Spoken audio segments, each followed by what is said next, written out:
Hello. Get you to sign some things since you're sitting there. Maybe. You already signed these two. It's for the audit.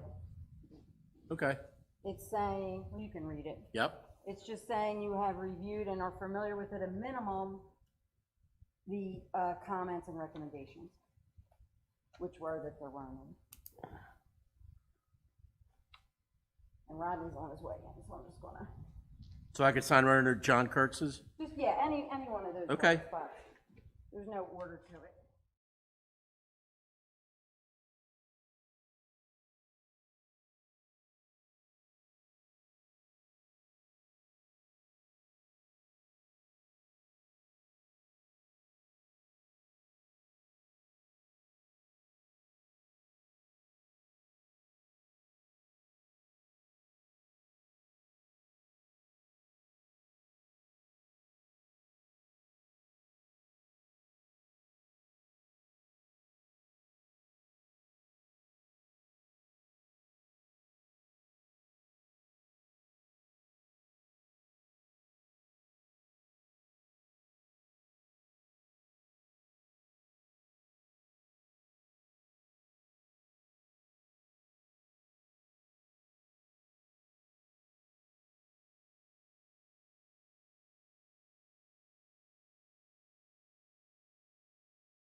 Township of Hamilton on Monday, August 3rd, 2020. Please stand for the flag salute. Carl, would you like to lead us, please? I pledge allegiance to the flag Of the United States of America and to the republic for which it stands, one nation, under God, indivisible, with liberty and justice for all.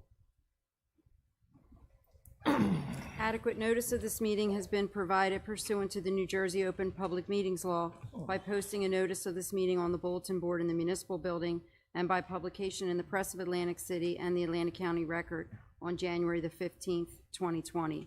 Adequate notice of live streaming of this meeting was provided by publication in the Press of Atlantic City on April the 3rd, 2020. Mr. Kane? Here. Mr. Gishard? Present. Mr. Kurtz? Here. Mr. Vitale? Here. Mayor Schenker? Here. Can we please get a moment of silence for private reflection?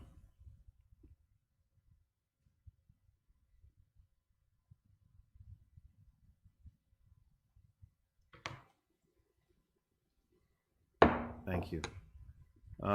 First on the agenda is a proclamation designating that the first Saturday in May is Captain May Day. And I'll read the proclamation. Whereas in the mid-1700s, Captain George May sailed up the Great Egg Harbor River and found an area rich in oak and pine, which was perfect for shipbuilding. And whereas Captain May bought land near Babcock Creek and established a popular trading post and shipyard. And whereas in 1778, the community surrounding the Egg Harbor River began to be officially known as May's Landing. And whereas the Hamilton Historical Society has requested that the namesake of our local community be formally recognized. Now, therefore, we, the Township Committee of the Township of Hamilton, County of Atlantic, State of New Jersey, on this day, August 3rd, 2020, proclaim that the first Saturday of May shall from this day forward be designated as Captain May Day. We call upon the citizens of Hamilton Township to observe this day with appropriate ceremonies and activities to honor the memory of Captain May and others who contributed in the founding of our town, in order to strengthen community's connection to our past and to each other. Thank you. We have no additions or deletions. Number 2, early public comment on the agenda items, excluding items listed for public hearings. You have any? Excuse me, Mr. Mayor, this is Bruce Stry. I have a comment on 3C. Okay. Thank you. I only see the title, like everyone else, of the resolution opposing full vote by mail election in November 2020 general election. I have a couple of comments, and hopefully, I don't know the content of the resolution, but I am interested in it. I have a vested interest in this year's election. I am a candidate for the Hamilton Township Committee. So I, as the voters and other candidates on the ballot and casting ballots, it's important that we have fair and elections. The reason we are, at least I assume the reason this is on the agenda is because the COVID virus that is spreading, that is sort of upsetting everyone's lives in all regard. All voters and candidates must be assured that the voting process is fair to all and all votes are counted. I'm respectfully requesting in the resolution, if it's not, or at least I hope that it's considered in the resolution, adequate funding must be in place to train the people needed to count and handle the ballots cast no matter in what form, including machine, mail-in, absentee, provisional. And this refers to the Board of Elections and Superintendent's Office. The elections are putting stress on both of those departments. Typically, they do a very good job. I myself have volunteered and worked as an investigator with the Superintendent's Office, and I can attest that the Superintendent's Office and the Board of Elections do all they can to make sure the ballots and the process is fair. Also, I would like to see included would be increased funding to the U.S. Postal Service to ensure that all ballots are received in an expedited manner. I know there are reports to the contrary that cuts are being made to the U.S. Postal Service in the time when just the opposite should occur.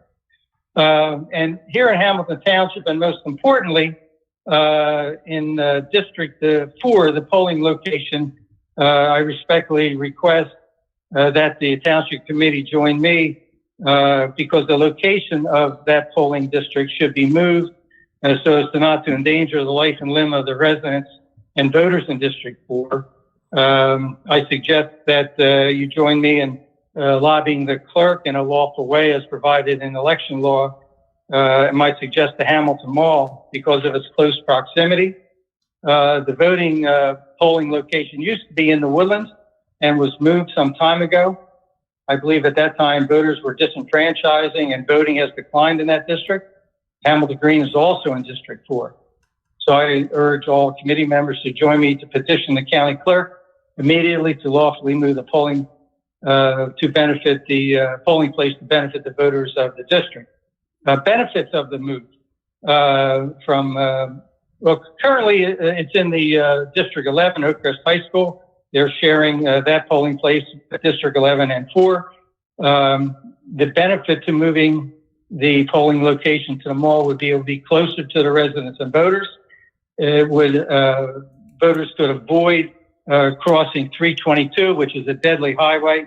As you know, the state has sometimes passed had to erect fences to keep people from crossing. So this would avoid that situation.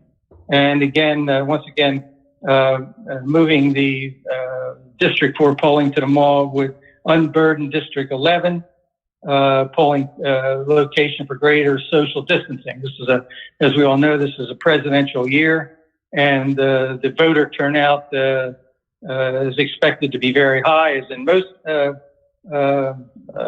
presidential years. And it doesn't, the 3C does not say who the resolution will go to, but I would hope that this resolution would go to the county clerk,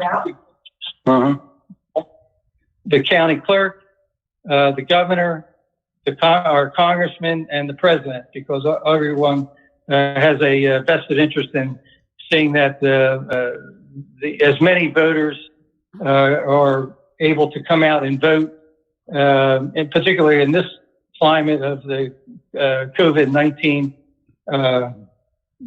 virus. So Mr. Schenker, Mr. Kane, Mr. Vitale, Mr. Kurtz, and Mr. Gouchard, I would hope you would consider my request to include in this resolution, and hopefully it is not a half measure just to oppose full mail-in ballots in the election. And I thank you for your time and consideration. Thank you.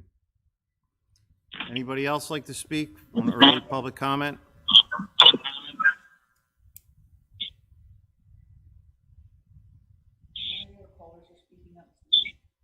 Motion to close public comment. We have a motion and a second to close public comment. Are there any questions? Hearing no questions, all those in favor signify by saying aye. Aye. All those opposed? Number 3, discussions, formal action may be taken. 2019 audit report.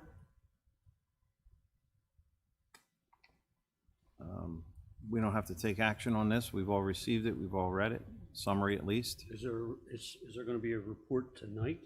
I don't believe so. No action required. Okay.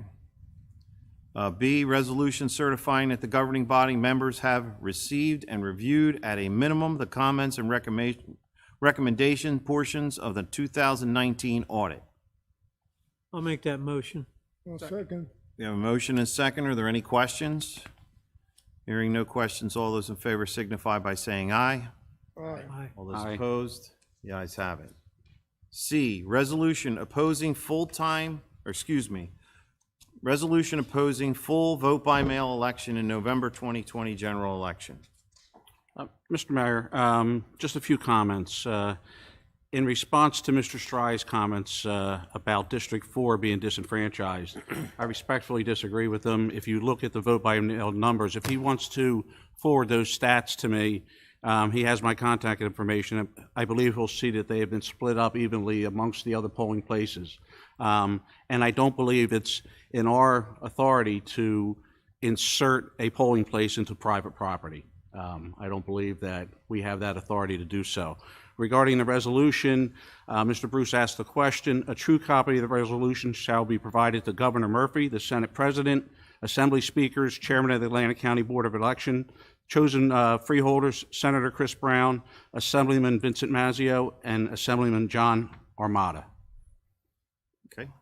And I believe we are not the only town that's, I understand that once this was recommended, that the county will be introducing, if they have not already, a similar resolution.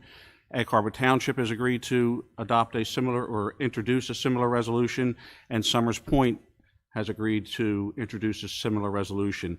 And obviously, what we're trying to accomplish by this resolution, which will be public record, is allowing voters to have the choice, allowing them to have the choice to go to a polling place or do vote by mail.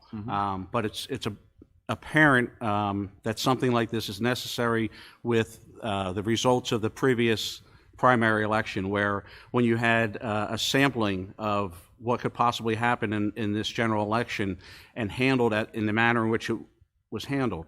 The United States Postal Service was overwhelmed, the Board of Elections, the superintendent elections, the clerks, everybody was overwhelmed by this process. And when you look at what's going to happen in this general election and the turnout, you're looking at something 4 times the amount of what we just dealt with. So you're looking at 40,000 ballots versus 170,000 ballots having to be mailed out if we don't accomplish this. And with a 70% turnout, I don't think we'd see the results of this election until after the first of the year. I agree. And listen, every election, the ability to vote by mail is available to everyone. Absolutely. So having people have a choice of what they would like to do is the way it always is. Yeah, I oppose this resolution myself. Okay. The immediate reason for it is the COVID, I think.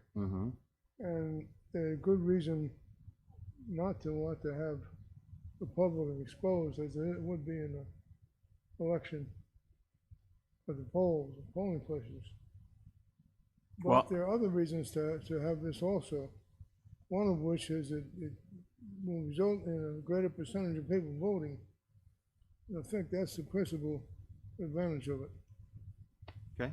well, Mr. Gashard, I respectfully disagree with you. I think if we can go to a Home Depot and buy a can of paint, we go stand in line at 8 hours motor vehicle, we could certainly go and exercise our right to go to a polling place and vote. So I respectfully disagree with you. Yeah, I disagree too. I want to say, when all this started, our governor said essential services and certain essential businesses would remain open.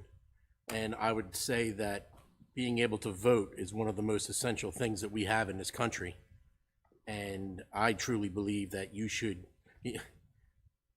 everybody knows when Election Day is. It's the first Tuesday after the first Monday of November every year. And if you can't figure out how to make time in your day to go vote, I question I question you and wonder why you can't do that. That being said, doing this mail-in, there's a lot of things that can happen, and we saw it here in Hamilton Township. We saw the story. We heard the stories. I knew firsthand of people who's mailed their ballots and they got their ballots back in their mailbox. You know, how did that happen? It's going to overwhelm things. It's going to be it will disenfranchise people. If you mail in your ballot, you know, now you have a mail, you're forced to mail in, you're going to want to mail in early, and God forbid, what if something happens to somebody that you voted for? Now you don't want to vote for them, and you can't change your mind. It's done. It's in the mail. It's over. You made your choice. And mail-in ballots, so many people touch that piece of mail, and each time it's touched, that's another opportunity for something nefarious to happen. Whereas when you go and you vote, you walk in, you sign your name, they compare your signature, you walk over to the voting machine, you press the button, done. It's over. Your vote's in. And that's why it's very important for us to be able to go and vote. And I think everybody should go and vote. You have absentee ballots for a reason, and they are available. They always have been. And I fully support this resolution. I appreciate Committeeman Patali's comments, because he's absolutely right. I mean, every time someone has to touch a ballot, there's an opportunity for something to go wrong. And the Postal Service returning ballots, because they were overwhelmed, and that was at a fourth of what we're going to experience in a presidential election. And it's a fact that 26% of one party's ballots were not counted because of some type of a discrepancy in that ballot, whether the signature was not recognized, the card was sent back, and that person did not know how to respond and get that ballot back, or whether it was scanned into the machine improperly. It's a simple fact that this is a necessary thing if we're going to conduct the proper election in November. I just want to mention that I certainly understand Mr. Gishard's concern as far as the COVID-19, but I'm afraid I have to agree with the rest of the committee that I think if we can practice safe social distancing policies at places like the stores that Charles mentioned and many other places, that we can also do that at the polls. And I don't see any reason that we would do a mail-in ballot vote. The question of voter fraud has been brought up many times, and many times it's been investigated, and the conclusion was there is no significant voter fraud. So I don't think that's a valid argument. Also, in terms of the COVID, it's been increasing in New Jersey and across the nation. So we ought to do everything we can to prevent any further increases. And this is one way to help do it. The biggest reason, though, is to get a greater cross-section of people voting. And once again, if you look across the country, the states like Oregon and a couple of others that do voting almost exclusively by mail have a very high participation rate. So it shows that does have an impact on people. Well, and Mr. Gishard, I appreciate your points. And this is not excluding vote by mail. This is giving residents the right to do either or. So if they want to vote by mail, they're still welcome to do that. And if they want to exercise their right, as I do, to walk into a machine and push the button, I have that right. And I don't want my rights being taken away from me and not allowing me to do that.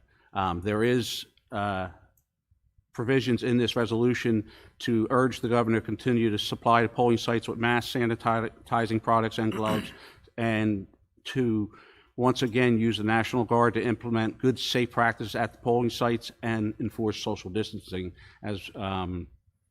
So I believe the resolution covers just about everything we could ask for it to cover. So again, it's not excluding, it's just allowing each person to have their option to do what they want to do. One of the greatest things about living in this country is we are a country of choices. Every day you get to get up and make choices on your own, when no one tells you what to do. And when we, as Carl said, something as simple as voting is one of our main rights, we should have that choice, whether we want to go into the voting booth, wear a mask, take the chance, as everybody's so afraid of, and vote in person, or for those who don't feel as safe, or some people who are compromised, can vote by mail. It's like that every election, and this election should be no different. So with that, I'll bring it to the floor. Committee? I move the resolution for full vote by mail election in November 2020 general election. I'll second it. We have a motion and a second. Are there any other questions? Hearing no questions, all those in favor signify by saying aye. Aye. Aye. All those opposed? The ayes have, Aye. we have one opposed. Rita? 4 yes. Yes. 1 no. Motion carried. Thank you. So we'll move on to 3D, resolution of support authorizing sustainable New Jersey grant application. Mr. Mayor, this is a application by the Green Team for a $17,000 grant. This is to conduct impervious coverage assessments by the Rutgers Cooperative Education and Water Resource Program. They would partner with us, no cost to us, and what this is a funded grant through Sustainable New Jersey and the Atlantic City Electric, and this would allow us to identify potential needs and short-term and long-term green infrastructure projects to manage water runoff.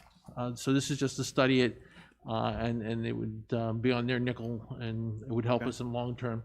And I think this is important in some of the issues we have in the community by looking at water runoff, and we're running into problems with the retention and detention basins across the township. As we build in the future, I think this is an important part of planning for the process.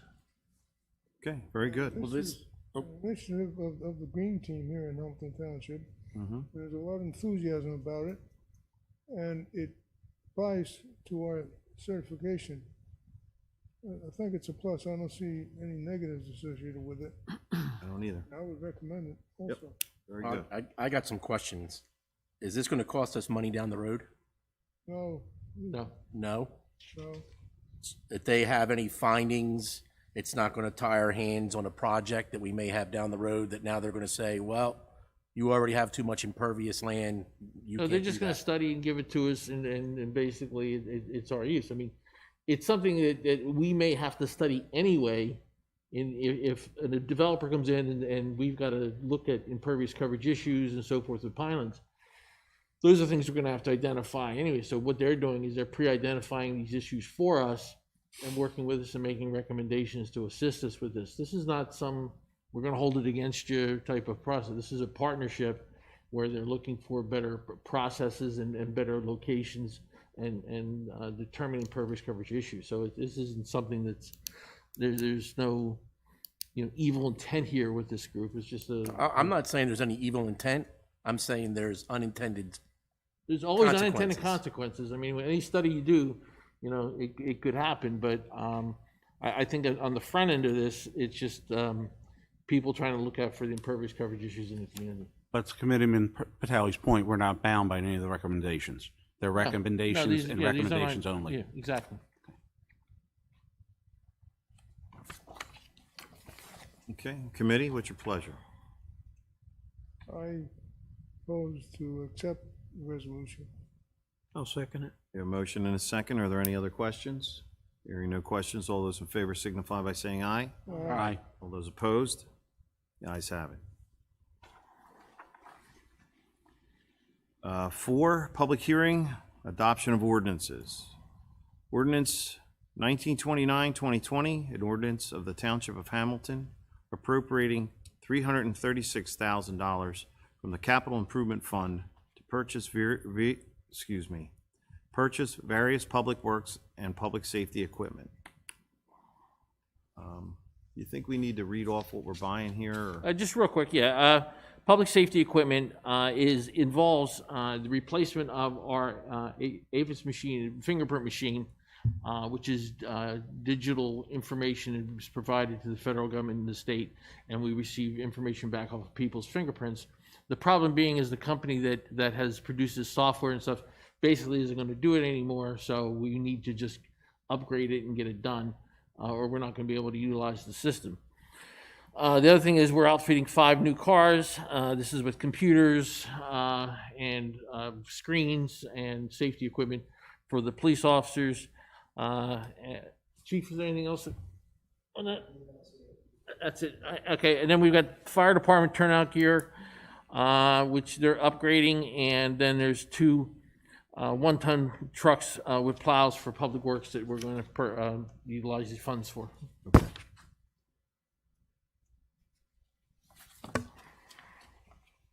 Committee, what's your pleasure? Excuse me. there's Public a- hearing, right? I want to open this up to the public for a public hearing.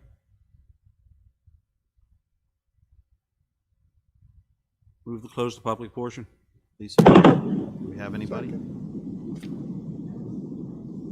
Okay. We have a motion and a second to close the public portion. Are there any questions? Hearing no questions, all in favor signify by saying aye. Aye. All those opposed, the ayes have it. Chair will entertain a motion to move the ordinance. I'll move ordinance 1929, 2020. I'll second it. We have a motion and a second. Are there any questions?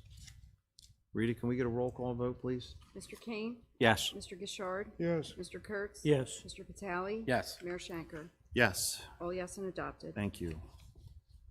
We have no introduction of ordinances. We'll move to number 6, award of bids and contracts and change orders. A, resolution authorizing option year 1 extension of contract for emergency generator service and maintenance contract, bid number 2019-07, with Atlantic Switch and Generator for the period of September 20th, 2020 through September 19th, 2021, not to exceed $50,000. I had a question on this, Arch. Under the, I know this is for maintenance, scheduled maintenance. What about the warranty on that equipment? That's fairly new. What is the warranty?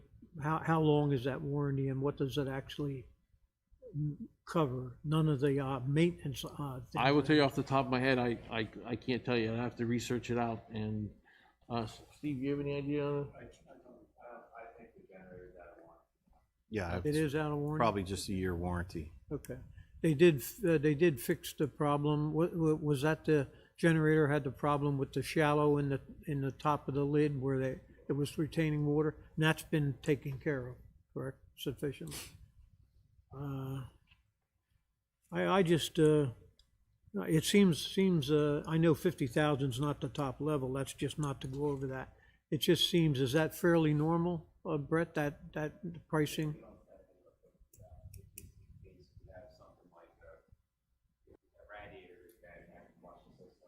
Gotcha. Yeah. Gotcha. Okay, that's all I have. Now, they do yearly maintenance. Yeah, they're out here every month. Okay. Okay, good. Batteries, stuff like that. Yep. Okay, very good. Committee? I'll make a motion to award. second, We have a motion and a second. Are there any other questions? Hearing no questions. Rita, could we get a roll call vote, please? Mr. Kane? Yes. Mr. Gishard? yes, Mr. Kurtz? Yes. Mr. Vitale? Yes. Mayor Shanker? Yes. All yes and carried. B, resolution authorizing the purchase of Microsoft Azure Cloud Storage from HSI International Corp. via state contract. Purchase price for 12 months is not to exceed $17,443.92.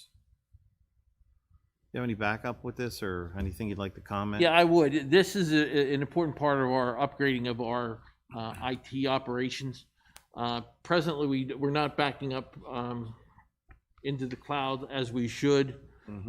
And this will allow us extensive ability to back things up short-term and long-term. We are with the old hardware that we've lost a lot of data.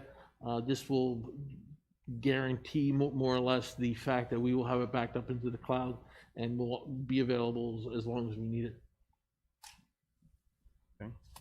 You feel in the long run, we might save a little money too with not having to replace Well, we're equipment? not gonna have to replace hardware is the best part about it. We're not gonna have to deal with local crashes, when we have a Right. problem. So, I can't say with technology you're ever gonna really save money in the future, but at least we're gonna be better at it, and I think we'll be better at it with this.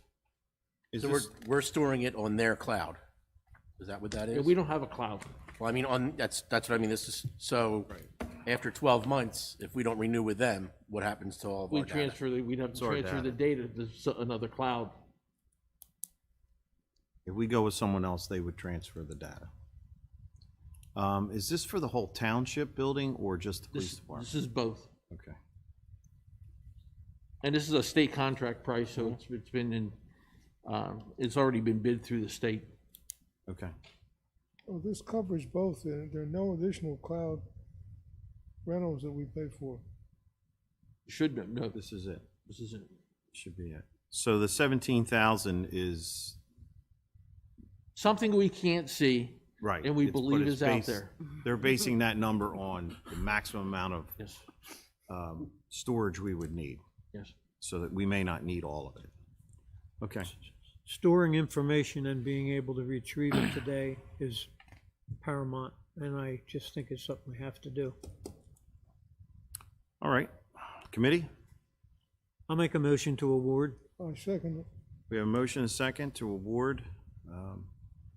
Are there any other questions? Hearing no questions. Rita, can we get a roll call vote, please? Mr. Kane?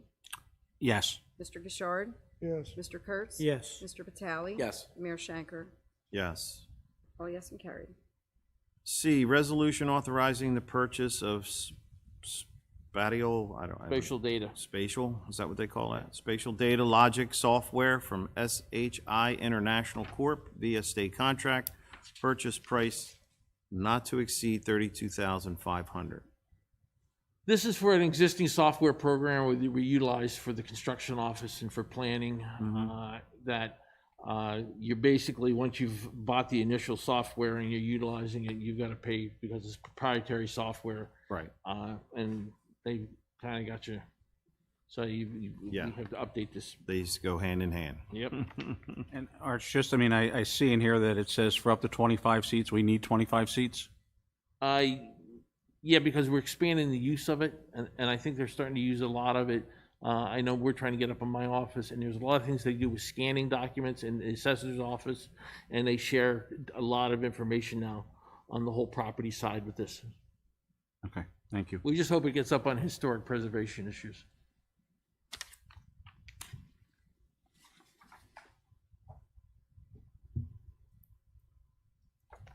Okay. Committee? Again, I think with the comments of the last, in this digital age, it's something that's necessary and something that'll help us be more efficient, and the retrieval end of it will be a lot more efficient. So I'll move the resolution. I just have a question. Is there any competition for this? There is competition for this, but we would have to go back to square one and go back and look at other programs. And then we would have to pay for conversion, spatial data, and even if it's a different conversion. So, I mean, anytime you would change over your major software structure, you run into a lot more money. With what's going on with everybody working from home and everything, can they log on to this from home? Yeah, we actually our planning and zoning people are utilizing this quite a bit for offsite. And the best part about it is anything that comes into the building, the big maps and so forth are now being scanned into the system. So in the future, we'll have, if you come in, we hope when you come in for like a permit of some type, we'll have the survey on file digitally, and we'll be able to go from there. So our professionals can take advantage of this. Oh, yeah. You have a motion on the floor. I do not have a second. I'll second it. Second it. Thank you. Are there any other questions? Hearing no other questions. Rita, can we get a roll call vote, please? Mr. Kane? Yes. Mr. Gishard? Yes. Mr. Kurtz? Yes. Mr. Vitale? Yes. Mayor Shanker? Yes. All yes and carried. D, resolution approving change order number 1, 2019, New York Avenue roadway reconstruction phase 4, bid number 2019-09, increase of $6,488.83. Archie, these are from grant funds, correct? Yeah, Steve, this is the DOT. It's going to be covered by DOT. The reason there's a change order is we've increased the amount of asphalt. We actually extended the boundary of the project another 150 feet. When we were out there milling, we looked at the end of the paving contract and said, we need to take care of a little bit more of the road, and DOT is going to cover that. And so the grant money covers it. The grant money will cover that. No brainer. Thank you. Okay. Thank you. Make a motion, for a resolution, Change order. change order number 1 for New York Avenue. Second. Second it. We have a motion and second. Are there any other questions? Hearing no questions, Rita, could you do a roll call vote, please? Mr. Kane? Yes. Mr. Gishard? Yes. Mr. Kurtz? Yes. Mr. Vitale? Yes. Mayor Shanker? Yes. All yes and carried. Thank you. Number 7, we move to the consent agenda. I'll make a motion to approve A and B and D through I, pulling C for discussion. Okay, I'll second. thank you. Are there any questions? Hearing no questions, all those in favor signify by saying aye. Aye. Aye. All those opposed? The ayes have it.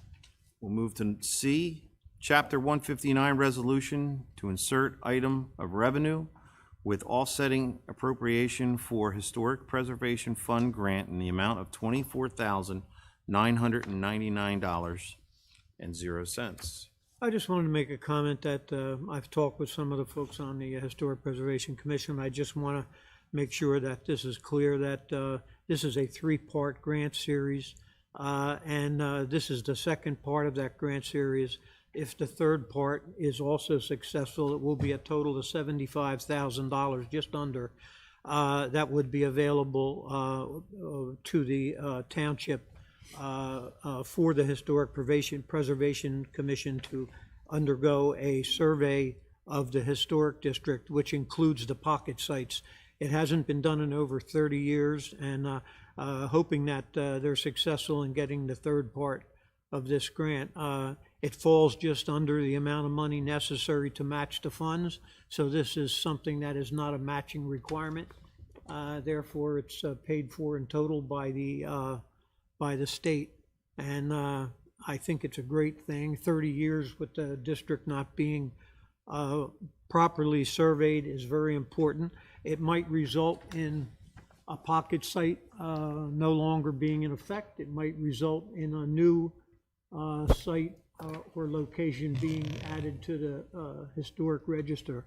But it's been so long since we've actually, we've had some additions and changes made to the district, but we've not really done the survey in that length of time. So I just thought that we'd kudos to the commission and the chairman to stay on top of this, and hopefully we get the third part of that grant also. And that's it, Mayor. Thank you. What exactly does this do? Is it just It's to pictures? Yeah, correct. It's pictures and pulling all the items off the historic registry, looking at them again, deciding whether or not they're still pertinent to the historic district, whether they should be, or another site that there's been requests made for it to be on the historic registry. Is that valid?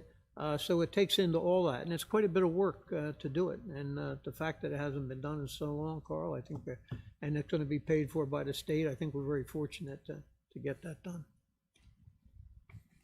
Okay. What's your pleasure, committee? I'll make a motion to approve item C. Second it. The motion is second. Are there any questions? Hearing no questions, all those in favor signify by saying aye. Aye. All those opposed? The ayes have it. We have one opposal. Is that it, Rita? Yes, 4 yes, 1 in opposition. Motion carries. Thank you. 8, personnel. A, resolution to fill Lake Lenape Dam Advisory Board Township Representative Citizen at Large, vacancy 1-year, term expiring 12/31/2020. I'd like to fill that position with George Fye. I'll second. A motion and second to fill the position with George Fye. Are there any questions? I'd like to thank Committeeman Vitale for keeping this board on track, and I think George is going to be a great addition to it, and look forward to seeing him representing up there. Yeah, I'm not just saying George Fye because he's a friend of mine. He's in construction. He lives on the river, so he's on the other side of the dam. That kind of, it's kind of important to him that dam gets repaired and gets working properly. I think he'll be an asset to this board, to this committee. You should know, Mr. Mayor, that as per the last meeting, I have put together a package for Mr. Fry to review so that he understands what he's getting into and what's involved. Okay. And in addition to that, Steve Philippone and I had a lengthy conversation with him as to where the Lenape Dam Committee is and what's coming up next. Okay, very good. I think George is an excellent choice.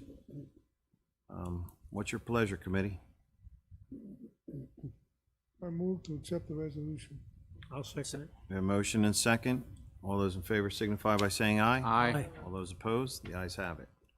Resolution to reinstate Joyce Thurlow as Clerk 2 at $32,994.22 to fill a vacancy in the Tax Assessor's Office effective 8/3/2020.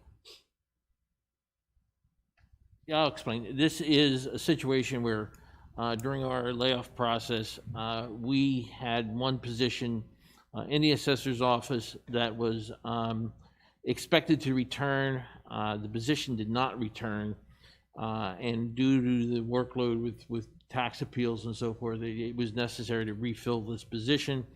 But we are refilling it with a Clerk 2 position with a savings in this replacement of this position of about $24,000 a year.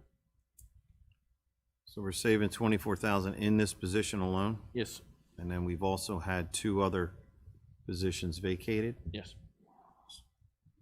Okay.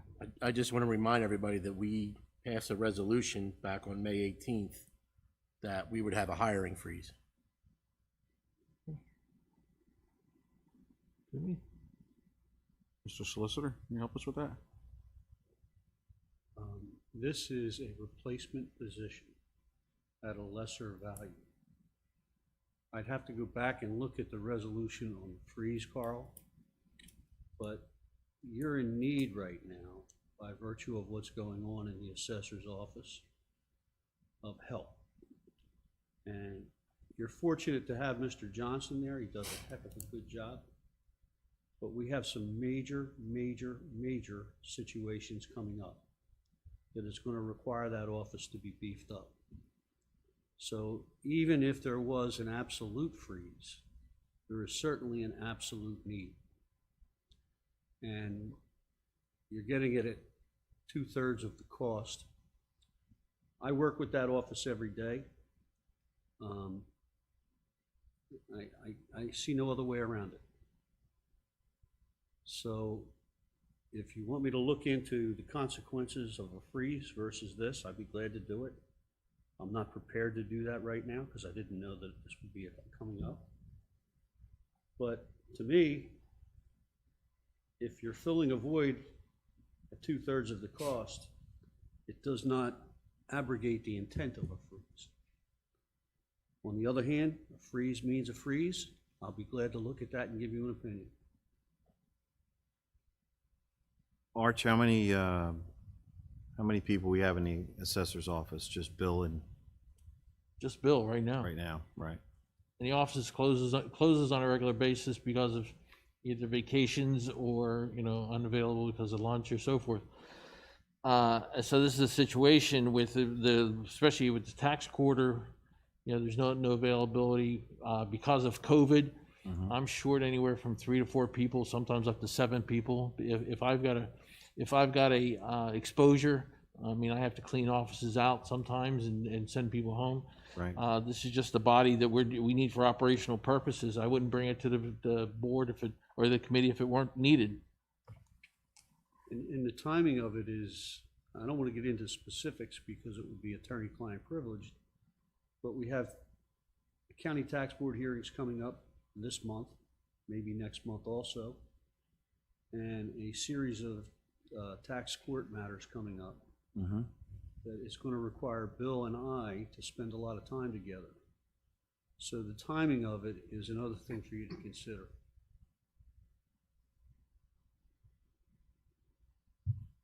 But I'll be glad to look at that resolution, Carl. I'm sitting here right now, I don't recall the language of it.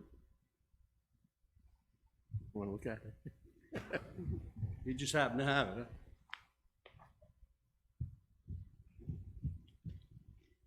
I'll move to accept the resolution. I would like to wait for the solicitor's opinion.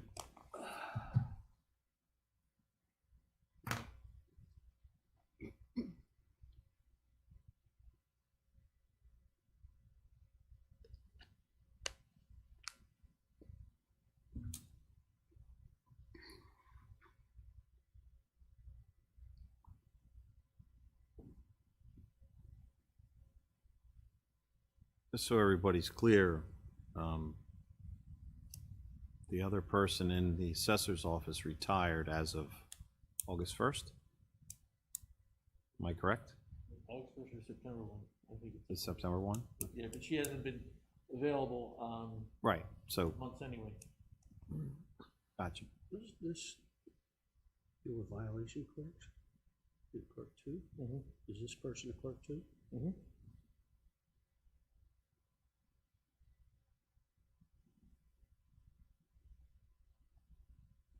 Yeah, Green Number 2, yeah.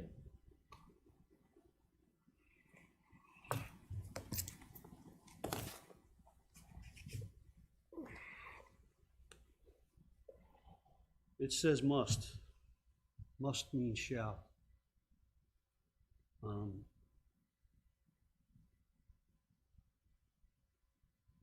I can't say, look, in terms of interpreting legislation, when they use the word shall, it's mandatory. The word must in the language of this may be mandatory as well. But I think that you're looking at a situation, that situation is based on COVID. That situation is based upon a governor's order, president's order, and the order of other health people. I think the intent here is to not abrogate the freeze or the hiring freeze, but the intent is to replace.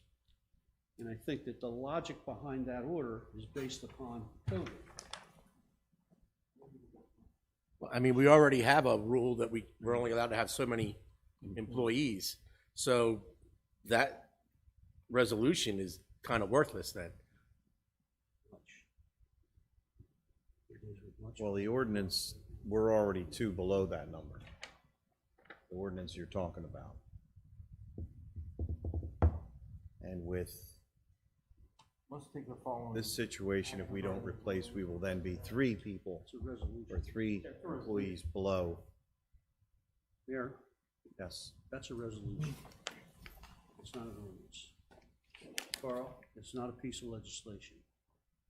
So while I'm doing this right now, trying to weigh the need, I can tell you the need exists. I can tell you in equity and in fairness, based on chancery law, that when you have a replacement situation, you have the need, and you have the timing that we have right now that you're facing with the situation in the assessor's office, the resolution does not carry the same weight as a piece of legislation like an ordinance. So I can tell you comfortably that the word must, if it were in an ordinance, could mean shall. But in a resolution, I think that you have the ability to interpret it based upon need. And take it from me, as your solicitor, you got the need. So I think that you have the ability to be flexible here. If it were an ordinance, you wouldn't. But it's a resolution. Well, I had the same concerns as Committeeman Vitale, but I will say, as an elected official, we appointed you as a solicitor, and we hired Arch as an administrator, and based on that, and based on your explanation, and the fact that you both feel that there is a need, and it's an urgent need at this time, I will second Mr. Gishard's motion. One question, Arch. Yep. If we don't move forward with this, that leaves us with 1 person, Bill, in the assessor's office. What are the options at that point? Well, we shut down when he goes on Shut the vacation, office down or when he's not out, available. or calls out sick or something. And this will allow us to train somebody in the long term. with to you. work with the office and to maintain. We Well, can't hire an assessor? What's that? We can't hire an assessor, a contract for assessment? No, this is for the support person for the assessor's office who would handle all the day-to-day mail and respond to phone calls and do all the stuff to support him. And I mean, that's well within. Let me just add something to the discussion here. It says, whereas due to the shortfall, prophylactic measures must be taken to maintain a balanced 2020 budget, including to hiring freeze. Okay, just to say this, we are maintaining a balanced budget in 2020 with this hire. Disagree. So, we are inconsistent with the language in the sense that we're not going against the spirit of the resolution itself. And don't lose sight of the fact that you're not creating a new position. I mean, this is not a situation, Carl, where you're adding personnel. This is a situation where there used to be a person there at X dollars and is being replaced at a portion less than X dollars.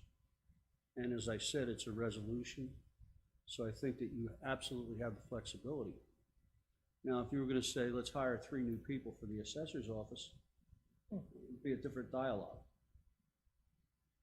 But I certainly understand his point that there is some conflict where we have an ordinance that says we can only have so many employees, and now we have a resolution saying something a little bit different. But again, there is a motion and a second, so. I think we've done very well with trying to, and I think what Carl's trying to say is that there are going to be shortfalls. We're sitting here talking meeting after meeting about lost revenue, and there's got to be a way to make up, or hopefully there's a way to make up some of that lost revenue. And if it's by running a little leaner than normal, unfortunately this position here I don't think allows us to do that. And so we have a motion and a second, and I will ask if there's any more questions. If there's no more questions, you want a roll call vote for this, Bob, or we? Rita? Mr. Kane? Based on the explanation provided to me by Arch and Mr. Sandman, I will support it. Mr. Gishard? Yes. Mr. Kurtz? I understand Carl's point, but I think here we have to go along with the advice, with the discussion we just had with the administrator and our solicitor, so I vote yes. Mr. Vitale? I take this as a learning moment in politics, that sometimes I guess we say things and don't really mean it. So I'll say yes. Well, I have to say, Carl, I don't know if it's politics. This is governing. This is what you do. You have to make a decision based on the fact that we leave our assessor in an office by himself, or we bring somebody in who's going to be able to fulfill the duties that we need and be able to keep the office open for a $24,000 reduction of what we would have paid. So our budget is still shrinking. So with that said, I'm a yes.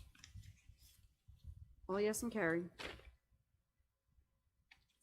C, resolution ratifying the PBA Mainland Local 77 rank and file agreement, Hamilton Township rank and file, 1/1/20 to 12/31/22.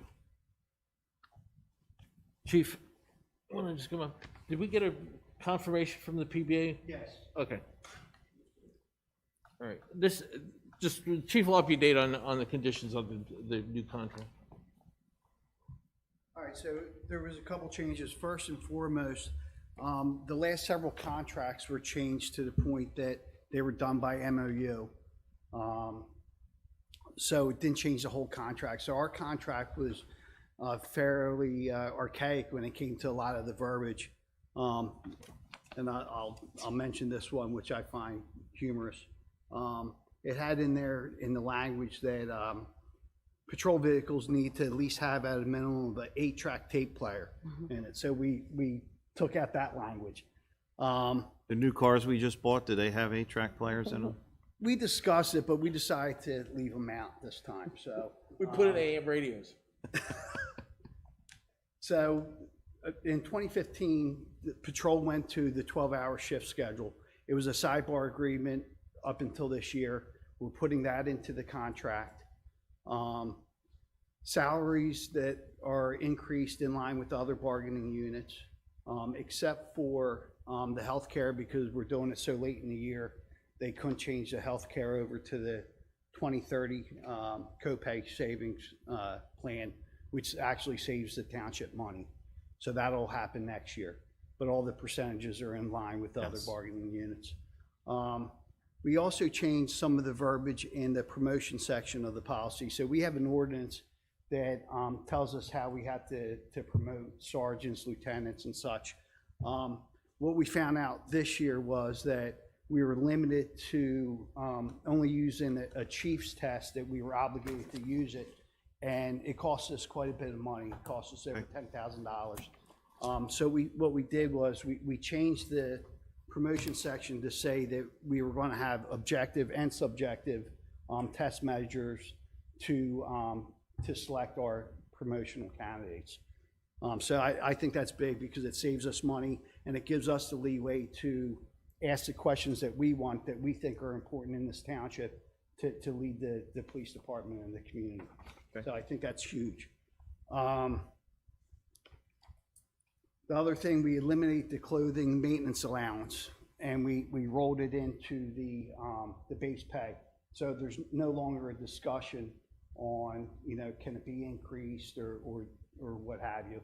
So it's a moot point at that point. We don't have to negotiate ever again. So there's no longer a line item for There's no clothing longer a line allowance, so item. this can't be revisited in the future. That is correct. Okay. I guess they could try if they wanted to, but Sure. it's out now. Now it's not even a discussion point.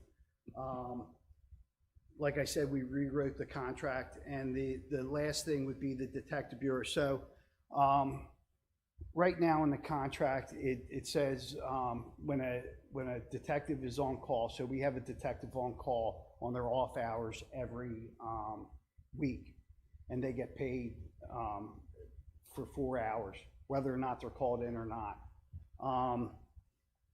So what we did was we decided that we would go with a 3% stipend, and along with that 3% stipend, we also did away with the clothing allowance that they get, because obviously they don't wear uniforms, they have to wear business attire and things of that nature. So right now it's just a 3% stipend, and then if they do get called in for overtime, obviously we pay them for that.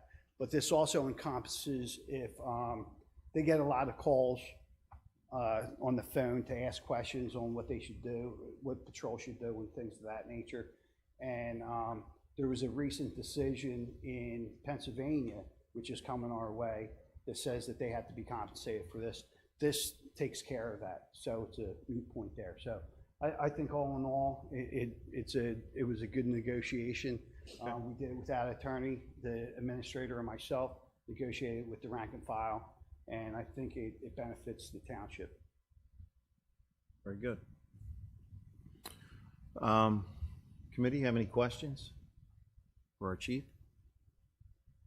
I've read through the contract, and I think it's a fair contract for not only the rank and file, but I think it's a fair contract for the residents in Hamilton Township. So I think I asked the questions earlier that I needed to ask, and I appreciate the fact that we were able to do it without an attorney and take out 8-track tape players, because that is an added expense It's in kind our. of costly. They're antiques now. Yeah. I'm glad to hear that you went back and cleaned up some of the old language in my experiences with contracts and stuff year after year after year. A lot of that stuff just stays in there because it's the boilerplate, and you focus on what is the items up on the table. And this, you took a step back, and that's good, because it's, every once in a while you need to clean up that stuff. So it seems like it hasn't been done in a while. No, not in a while. Okay, very good. Thank you. Committee, what's your pleasure? I'll make a motion passing this resolution ratifying the PBA Mainland Local Number 77 rank and file agreement. Second. Second, We have a motion and a second. Any other questions? Roll call vote, please, Rita? Mr. Kane? Yes. Mr. Bouchard? yes, Mr. Kurtz? Yes. Mr. Vitale? Yes. Mayor Shanker? Yes. All yes and carried. Very good, thank you. Number 9, approvals. A, minutes of July 6, 2020 regular meeting. So moved. Second. A motion is second. Are there any questions? Hearing no questions, all those in favor signify by saying aye. Aye. Aye. All those opposed, the ayes have it. B, minutes of the July 6, 2020 executive session. So moved. Second. We have a motion and second. Are there any questions? Hearing no questions, Rita, can I get a roll call vote, please? Mr. Kane? Yes. Mr. Gishard? Yes. Mr. Kurtz? Yes. Vitale? Yes. Mayor Shanker? Yes. All yes and carried. Thank you. C, bill list total of $8,285,080.69. So moved. Second. We have a motion and second. Are there any questions? I was leaving that one for Mr. Patali. Thanks. Rita, can we get a roll call vote, please? Mr. Kane? Yes. Mr. Gishard? Yes. Mr. Kurtz? Yes. Mr. Vitale? Yes. Mayor Shanker? Yes. All yes and carried. Thank you. Reports, Mr. Administrator, you have anything to add? Nothing, I'll have an executive, we'll go through. Okay, thank you. Mr. Solicitor? I have something in executive, nothing else to add. Thank you. Mr. Engineer, welcome back. Mayor, committee, I have quite a few items. The first is the Lake Lenape Dam. WSP, who's the dam consultant. Steve wants to. WSP, who's our dam consultant, performed an inspection. They have to perform an inspection every 2 years on the dam, and every 6 years they do a thorough underwater inspection. This was the inspection that's more of a paperwork search and a visual. We haven't seen the results of that, but in speaking with the county, that inspection was performed on July 15th. Upcoming in 2 weeks from today, we're going to have a dam committee meeting. It's one scheduled for today, but the county asked if we could push that back 2 weeks. So on August 17th, we will be having a dam committee meeting.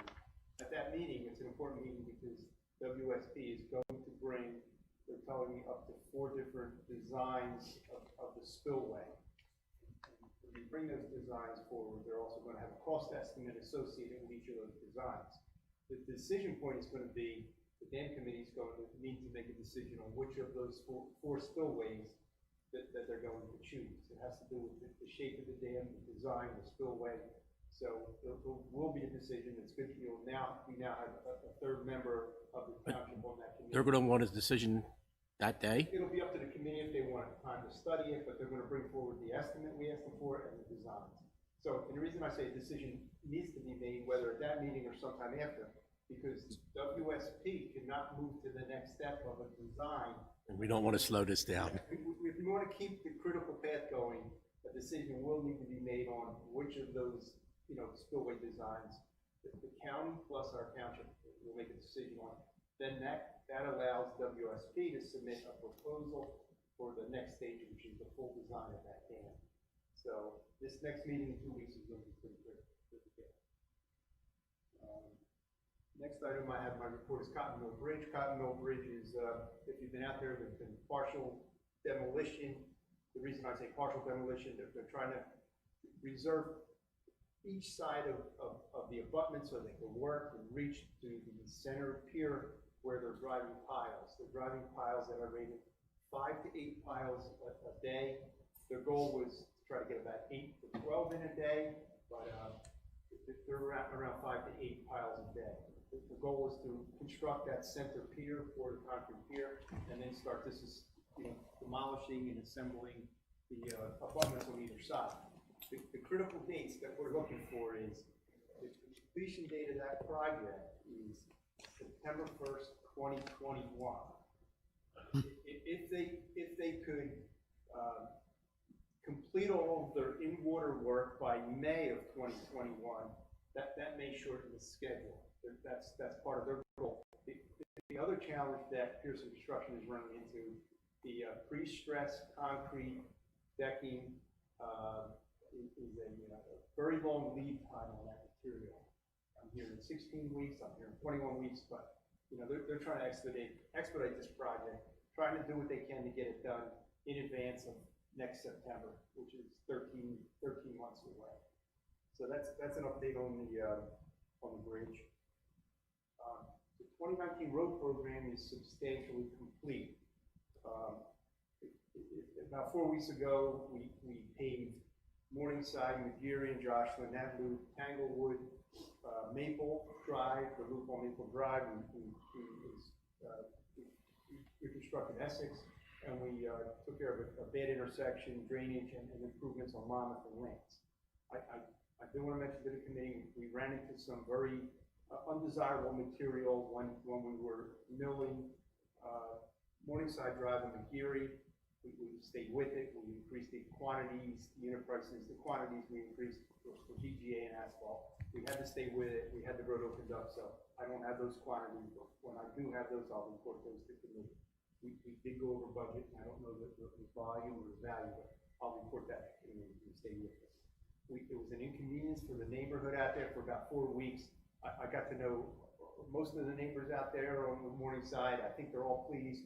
You know, we replaced their aprons as part of the contract, and I think everybody was pretty happy by the time we got done. It's just a very inconvenience when you have a neighborhood like that, and you're tearing up their entrance and access. So I think the project, Arawak did a pretty nice project out there, and I was pleased. We also did a major restriping program. This was an alternate last November. It was 6.5 miles of roadway. And whenever you do such a large amount of restriping, you get a pretty good quantity, a pretty good unit price.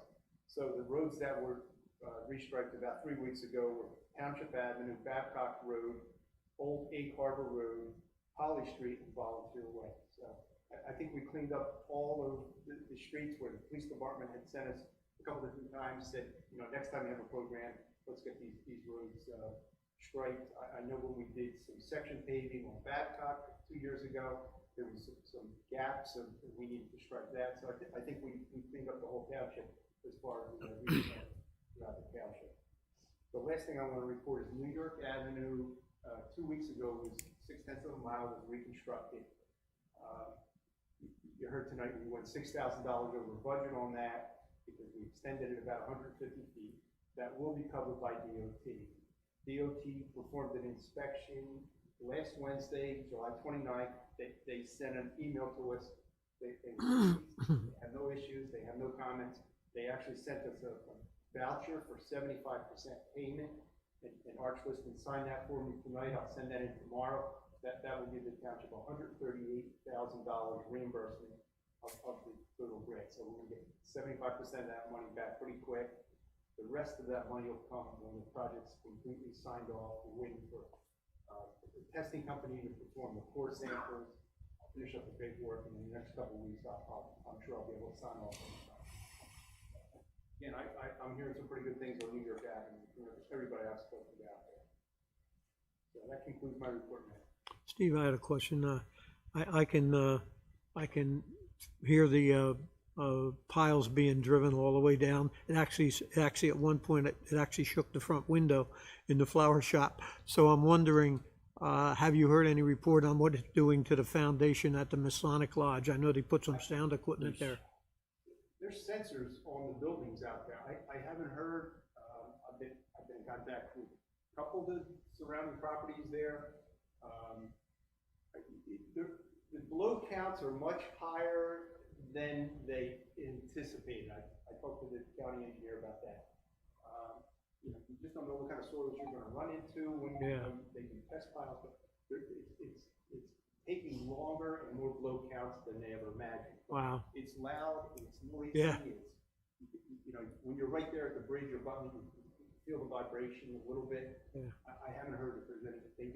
I didn't anticipate hearing it that far away up to Main Street, but wow, it really makes an impact. Yeah. Okay. As long as it's. There's about 120 piles that are going in. So Wow. if you do the math, if they're putting in 5 to 8 per day, we're another month out on this at least. Okay. Anyone else have any questions? Thank you, Steve. We'll move on to Township Committee members. Carl? I believe last meeting I brought up the Night of Lights, that the date has been changed. They changed it to September 12th. It's a Saturday. Lineup starts at 6:45 p.m. Hoping for a good turnout again, like they did last year out there on the bulkhead. It was very, very nice. So pray for some good weather. It just came to my mind that Steve and I, we sat through a virtual meeting for Route 322. It's going to be repaved from Route 50 to Leipzig, or a little bit past there, I think. They're replacing the center barrier. So that's going to be, that I believe is going to be daytime work, they said. So there are going to be lane closures out there when that gets started. And then they'll come back when that's done and repave everything. Steve and I spoke a little bit about it and trying to, I don't know if you got drawings yet or not, hoping to see how far it goes in on Leipzig Avenue, because everybody's complaining about, what's going on there with all the potholes. But hopefully they'll go in a little bit and fix some of those issues.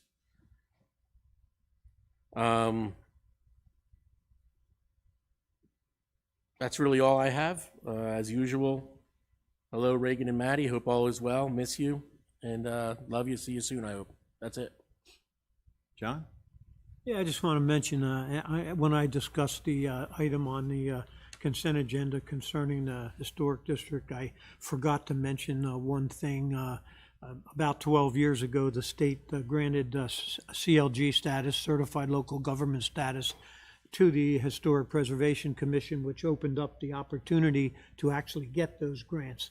They weren't getting very little, if none, grant money, and the status elevated them to a point where they could get those funds. And also that on social media, there was a report or statements made by residents that the first round of the grant money was used to put landscaping and benches at the Verizon lawn.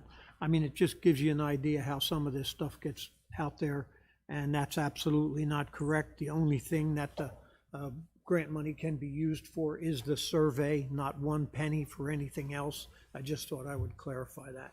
And the last thing is, this COVID-19 situation has taken a toll on some great township events. Tonight, there's actually a meeting that I was not able to attend because I'm here, and it was with the merchants, and it looks, I'm pretty sure that the wine festival will be canceled officially as of tonight. I feel pretty upset about that, but if you actually start digging into the reasons, and the object is to get as many wineries as you can. That's what brings the crowds. The insurance company doesn't want to insure us because of possible lawsuits that could come from someone getting COVID-19 being exposed at the event. If you go by the CDC guidelines to handle the event properly, you don't have enough participation to warrant the wineries to want to be present. So it's a big mix, and when you look at it that way, it's very unfortunate that something that brings that much pleasure and is well participated in the township, that we have to do something like this. But unfortunately, I think that's the way it's going to go. I'm certainly hoping, like everybody, that this situation corrects itself soon and we can all get back to some sense of normality. That's it, Mayor. Thank you. Thank you. Charlie? I have nothing to add, Mr. Mayor. Rodney? At the last VFW meeting I attended, there's concern about the coin drop, when there's been a change regulating the coin drop here in Mays Landing. I'm not aware, or I haven't heard of any. Does anybody here know of any changes? Chief, what to do with it? Yeah, so we decided to go with the governor's emergency, his executive orders. He just extended the health emergency. So we are going to, once again, extend the ability not to have the coin drops. And the reason being is you're dealing with money, you're dealing with the windows going up and down, you're dealing with a lot of transient people from different states, especially along most of the roadways that you're collecting money. So we're going to go month by month. So depending on how Governor Murphy decides to extend the governor or the executive orders, that's how we're going to run with the coin drops. So as of right now, we're not going to have any coin drops for the month of August. and we'll wait to see, I guess it's September 6th or so, when the next executive order comes out. All I can say is that that's a major blow to the VFW, and I'm sure other organizations too, because that coin drop was a major source of income. I'm well aware of that, and unfortunately, I think the safety and welfare of the individuals that are actually giving the money as they're driving past, and the people that are out there, some of them have health issues themselves, especially when you're speaking of the members of the VFW and things of that nature. I wouldn't feel comfortable with allowing them to do that and possibly get sick. So we're going to continue to not have the coin drops for the month of August, and that is why. And that's gonna be reconsidered every month, or relooked at every month? We're going to relook at it every month and just play it by ear. Okay. We can always change dates that we had already approved, and is that possible if we get the clearance? It's possible. I don't know if it needs to come back to Township Committee or not. I have to think about that. Okay, The resolutions are already done. approved. Right. I mean, if committee would want to see new dates, or if that doesn't matter to you, you've already approved the I don't think it's organization and you necessary. I'm leave just it up to the curious chief. or is that the intention if we can't do them in August? You know, do We those could dates do that. get pushed to September? If the committee's comfortable with that. I agree with you, Chief. I want it to be safe for everybody. I don't want to put anybody at risk, but I also don't want to hurt these groups. No, absolutely, and I know a lot of them depend Tough on these coin situation. drops. It's a big money maker for them. So, I mean, I'm willing to work with Rita if the executive order changes, or, tomorrow they could find a cure for COVID. I don't know. So if that happens, It would. if that happens, I mean, we could put all the dates later on in the year, and that would be fine with me, as long as you guys are comfortable with that, not having the dates come before committee I again. don't think it's necessary. I don't think it's Anybody have necessary. an objection? No. Very good. Anything Rodney, else, I think Greg and I would be happy to dye our hair orange if we get enough people to donate to the VFW. Or you scare them away if you did that. It'll work. Anything else?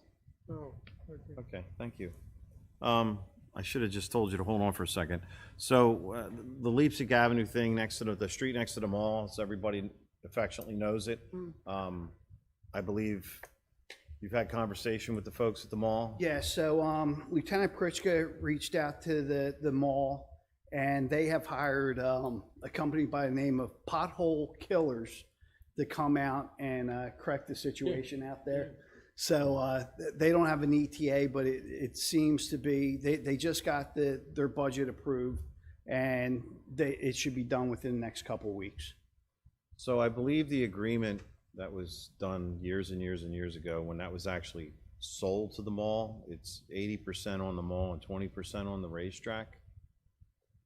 So I don't know if they're aware of that, or I'm not sure. I haven't spoke to their consultant, which I believe is still Maureen Bugden. I can reach out to her tomorrow to see if they're aware of it. I already did. Okay. Well, So I always just ask want a to get loaded the question, wheels doesn't he? moving so that we can, we got people who are damaging their vehicles out there, and that's got to stop. Listen, a lot of things, that was definitely one of the things that was on the front burner, and then when COVID hit, everything gets all messed up. Absolutely. I think we need to refocus on that, and it's a time where they can get that done, and we'll see how this group does. If it's not good enough, we'll have to take further action, that's all. All right, thank you, Chief, I appreciate it. Pardon me, I'm sorry. We did go out and fill those. Okay, thank you. Yeah, but you just threw some, they need to do a good, not that you guys didn't do a good job, don't take it that way, but they need to fix the road. It's been like that for quite some time, so unfortunately, they inherited it. The one other thing is, I would like to agree with John. Verizon building was done by the Verizon folks.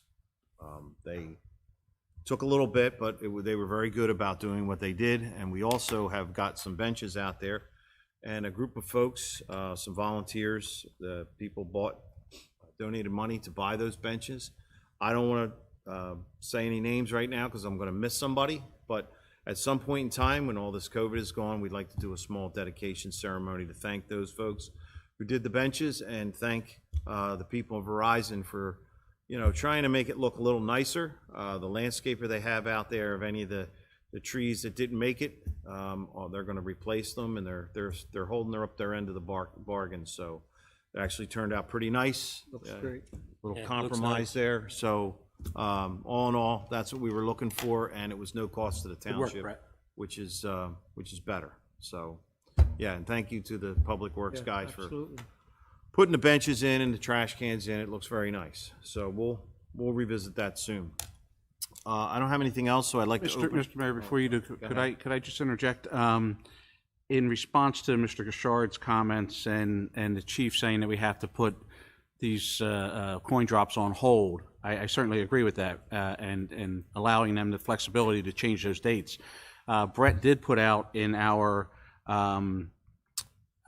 reports about the Clean Communities Grant, one way that some of these organizations may be able to make extra money, and thank you very much for getting people paid and committing to getting them paid quickly. That's important because it is their source of income. But they are looking for, and there is money available. I used to belong to the Kiwanis, and we did this on a semi-annual basis to raise money for the club. You can adopt the road, Brett, and there is Clean Communities money available to clean a portion of that road to raise money for your organization. Okay. And he has the number listed here at 609-625-6311 to reach out to any of these groups that may want to do that in order to help maybe fill that gap for some income for their organization. That's a good idea. All right. Thank you. No other comments. I will open it up to the public for public comment. Mr. Mayor? Hello, Mr. Mayor. Yeah, it's John Applegate. Okay, go ahead, John.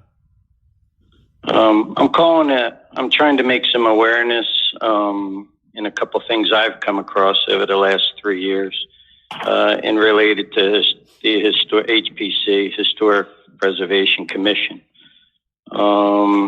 I'm talking tonight to try and make some awareness to you, the committee, and to your residents. I'm no expert in the ordinances, but I definitely have come across some issues I have to deal with. There's been 2 violations, I guess, that I see with interacting with zoning. To try and make some awareness to you, committee, and at the time of in looking at code 20310, which is the HPC, I'm looking at I3L, and as I read down, a lot of that hasn't been getting done. There's no designation list of map or maps incorporated into the planning and zoning board's code. As I also go down farther, as I look at designated properties should be noted with records of those properties as maintained by planning zoning offices, as well as the offices of construction official, township tax assessor, and township clerk. Also, as I go to another code 20310F, number 5, it says the zoning office shall maintain and display an up-to-date map showing the boundaries of all designated areas in the historic district, as well as locations of historic landmarks. So please bear with me. I'm trying to make my situation and have other residents. I'm sure I'm not the only one in this situation. I did a construction project in 2017. I submitted permit pamphlets or a permit application to zoning. It got approved. I did an extensive outside porch removals, porch addition, siding windows, framing, all kinds of stuff. And I submitted to the zoning. It got passed. It moved forward to construction. After the process of all the construction was completed, we received a CO from your zoning and construction office. The house now has all modern exterior windows. Again, in 2020 here, pre-COVID, I obtained verbal approval from zoning and construction through phone communication. That's standard procedure if you're doing window siding and roofing in the state of New Jersey, as long as you're not in an HPC. I was told I wasn't in an HPC, so I proceeded to go on farther. At some point, I received a letter from HPC after all this, and after I had started the process of this construction. I applied for permits, and then I received an email that stated I wasn't in. So we were coming back and forth. So, and then I had a email from Mr. Liston, who admitted to the 2017 mistakes. And however, he failed to state that you guys made mistakes in 2020. So there seems to be some systematic errors that have been going on here for at least the 3 years that I've had to be involved. I've researched my property in the county, state, and national registry. The only thing I can find for Mays Landing is the central district. There's no pocket sites that I can find. I'm not an expert at it, but I've spent some time doing that. I'm in a pocket site. As I go back to when this code was approved and look at some of the minutes, I look at Mr. Sandman, some of his comments about the document being living, breathing, that start out as one thing and evolve into something more precise. We will be challenged and confined and expanded. I think he was hinting that things happen in society. You know, he hinted that there's going to be changes needed. There could be real estate crashes, whatever. Mr. Grichard also in February 27th in the township meeting, he had a concern, quote, an impact on property owners, quote again, because the owners don't have the money to take corrections, and he would like to see how that would be addressed.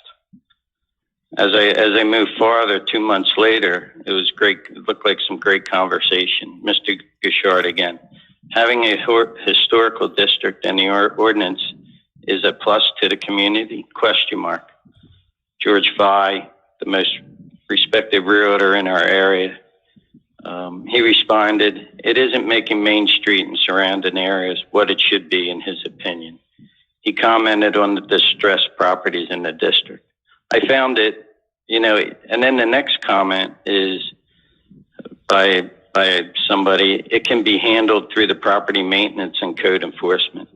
There's so many different ways to handle situations. The words of this document, you know, yes, they're a living, breathing document. However, they don't express tone. I'm sure the tone in the committee planning meeting, board meetings were much more conservative than those who, you know, were trying to get this ordinance passed and in. I'm sure Mr. King could speak to many of those meetings. I believe he was in the planning board at that time. I just want to close by saying I'm in a terrible township ordinance mess here from township incompetence over the last couple of years. It's not this current committee's fault. There's a lot more stories like mine. I found a few brave residents willing to talk to me that have done construction projects. You know, they didn't know they were in the HPC or they didn't know they did something wrong. And, you know, they're afraid to talk, but sooner or later things come out. I think we definitely need to reel in the responsibilities of the HPC. Unfortunately, I have to go in and deal with the HPC after criticizing them. You know, the easiest thing is just to get rid of another hierarchy of unreasonable things that a homeowner has to do. It's interesting tonight that we had a lot of HPC comments, especially with the surveys not being done for 30 years. Seems to be more neglect there. So, and that could result in pocket sites coming off, I guess. So I'm just looking for some direction. I know the committee's going to do the right thing, but right now I'm kind of I need things to happen quickly. I have materials on site getting wet, and my permits have been pulled, and I'm in a holding pattern with my outside permits. So I just wanted to pass that story into other residents. I believe there's others out there, and I think this committee will fix the issues. Thank you. Thank you. Comment? Mr. Mayor, I have a question. This is Bruce Try, please. Hold up, Bruce. We're not done yet. Thank you. I'm sorry. I have just become aware of this recently through emails that I have received. It does appear that this gentleman's home is a pocket site that was appropriately designated in 1996 by ordinance. It also appears that there were follow-up meetings as recently as April 17th of 2018, where people that were in the pocket sites, as well as other people in the historic district, were invited to a meeting to discuss what that meant, what the ramifications were. I haven't researched this completely, but based on what I have been supplied generally, it appears to me that this site is an approved pocket site, was done so appropriately, was done so on notice, and there were follow-up notices as well to all pocket sites and to other folks that were affected by the regulations. There is a procedure in both the New Jersey Administrative Code and also in the Federal Code to get your site removed from that designation should you choose. And it probably starts with the HPC and then goes to the other agencies if our agency had them approved by the state and the federal government. I'm not prepared to answer that right now because I wasn't asked to research it, but I did have the opportunity to look at the ordinances which created the pocket sites. Right. And I have looked at some of the law which has been provided to me by the staff here. So the bottom line is that this gentleman's property is designated. It was properly designated, and there does appear to be a procedure where you undesignate it. Okay. Now, that may be onerous. I don't know. In all the years that I've been sitting here, I've never had that situation come up. So the other thing I would say to you is, having already created the district by previous ordinances, the only way to do something about it would be to unlegislate it. But I think you're going to need the state government to do it, and possibly the federal government. And while I am sympathetic to this gentleman's plight, it's no different than when the planning board recommends a zoning district change, and it comes to you as the governing body and you approve it, and there's a public hearing and it's codified in ordinance. It affects what you can and can't do in your property. It's a zoning law. So by analogy, that's what is happening here. And as I said, I haven't had the opportunity to research this particular property or the whole issue in general, but I am aware that what I told you is correct. Okay. So I understand Arch, you've been involved with this from the beginning, or? No, I wasn't here in 17. Okay, but I mean, as far as what's been transpiring recently. Yes. Okay, so why don't you two have a conversation and get back to us on where we go from here? It's not where we go. It's where he goes. And my understanding is that the maps of the historic district are available in the clerk's office as part of the preservation package, and it includes the pocket sites. That's just for information in case anybody needs The mapping, I will tell you that the mapping's very poor. in understanding, because one of the confusions we had when we looked at the original map was where the Historic Preservation District actually involves. What I've directed the township engineer to do is, by lot and block, by the ordinance, is to do a real map, not one looks like it was drawn by a sixth grader, but a real map to scale, which we will post on the outer wall of the planning and zoning office. So when people walk up, they'll be able to look at the map, identify their property, and know that it is in the historic district. We're doing the same thing with a zoning map. We're going to do a zoning map, which will be posted outside the planning zone. So when they come in, they can look at their zones and understand exactly where they are in the township. Good move. I think it's important to note, and thank you, and I didn't know if we were able to speak on that this evening because of this gentleman's represented by an attorney, but I want to put it on record that upon being noticed, Mr. Liston, that you took appropriate action, and we received an email saying that that would be done in compliance with what is required, and it was getting started immediately, and I appreciate that, and I wanted to speak on it, but I wasn't sure if we were allowed to. It's just things that we're taking action on, and we realize there are shortfalls in some of the information that has been disseminated and how it's been disseminated. And I mean, this is all actually started the ball rolling and looking at the master plan and, consideration in the master plan, because, most of the times you have overlays that you can look at, looking at your historic district, looking at different zoning issues. So we're going to be able to look at that, update all that. So it's actually started the ball rolling. So we're getting a lot more information put together. We can put it up online. People will have it. And I will tell you, though, notice has been done properly, as Mr. Salmon said, and we're willing to work with people and working through the process. Okay. All right. Anybody else? Mr. Mayor, just a point of curiosity on this is Bruce Stry, 8C, if there were, I assume there were increases in the contract. Do you know if they fell or fall within the yearly cap? Can you budget cap? Police contract. You're talking about the, which one are you on, Bruce? PBA, 8C, the PBA contract. PBA contract. Oh, okay. So state your question again, please.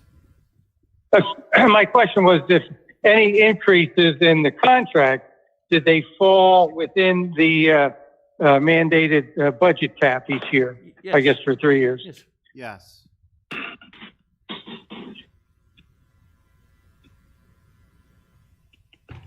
Did you hear me?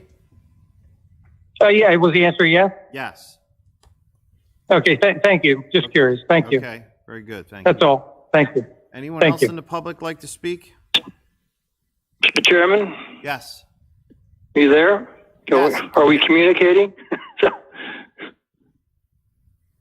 Go ahead. Are we good to go? Who is this?